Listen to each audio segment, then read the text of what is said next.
শুরুর দালালের চক্করে পড়ে কানাডা যাওয়ার কথা বলে 6 লক্ষ টাকা একদম ধরা খেয়ে গেছে। এইদিকে 6 লক্ষ টাকা সুইদা করে টাকা নিয়েছি, এই 6 লক্ষ টাকা রিস্কা চালায় শোধ করা লাগবে। এদিকে যাত্রীও নাই। এ খালি কান্দাপাড়া দিবেন? হ্যাঁ মামা যাবো। কান্দাপাড়া কোন জায়গা? কান্দাপাড়া বর্তলা। হ্যাঁ চিনি চিনি। ওঠেন ওঠেন ওঠেন। ভাড়া কত?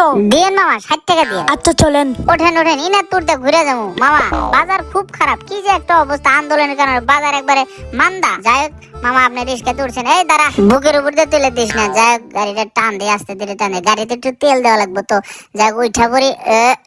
রে পড়ে গেছি। মা আপনি নতুন নাকি? কি কোন মামা নতুন? আপনি তো ড্রাইভারই চেনেন না। আমি যুদ্ধের সময় থেকে আমি রিস্কা চালাই। আপনি চুপ করে বসে থাকেন, আমি একটা গান ধরবো। রিস্কাওয়ালাই আমি রিস্কা চালাই ঢাকা শহরে, আমার রিস্কায় আরে আমার রিস্কায় কত মানুষ অলি গলি ঘুরে। মামা বান্দরের মধ্যে লাভ দেন, ভাড়াটা দেন। এই নেন ভাড়া নেন। দেন দেন দেন। ঠিক আছে মামা, যান তাহলে।